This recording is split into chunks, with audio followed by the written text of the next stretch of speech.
ঢাকাই চলচ্চিত্রের আলোচিত নায়িকা পরীমনির সাথে নায়ক শরীফুল রাজের বিচ্ছেদের পর পুত্র রাজ্যকে ঘিরেই ছিল পরীর পৃথিবী।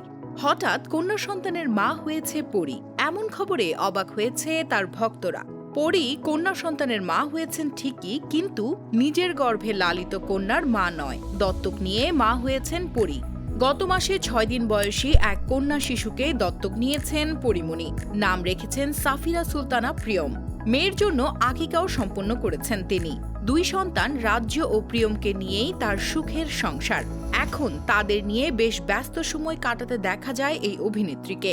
পরীর সংসারের এই নতুন অতিথিকে নিয়ে ভক্ত অনুরাগীদের আগ্রহের শেষ নেই। মেয়েকে দেখাবেন বলেও সময় চেয়েছেন অভিনেত্রী। দেখিয়েছেন একবার, কিন্তু এতেও মন ভরেনি ভক্তদের। এবার কোলে তুলে মেয়েকে প্রকাশ্যে আনলেন পরীমনি, সঙ্গে জানালেন 2 সন্তানকে নিয়ে তার অনুভূতির কথা। পরীর সংসারের নতুন অতিথির আগমনের 1 মাস পূর্ণ হয়েছে, তাই সামাজিক যোগাযোগ মাধ্যমে একটি পোস্ট করেছেন এই অভিনেত্রী। সঙ্গে যোগ করেছেন কন্যা শিশু প্রিয়ম এবং ছেলে রাজ্যের কিছু ছবি।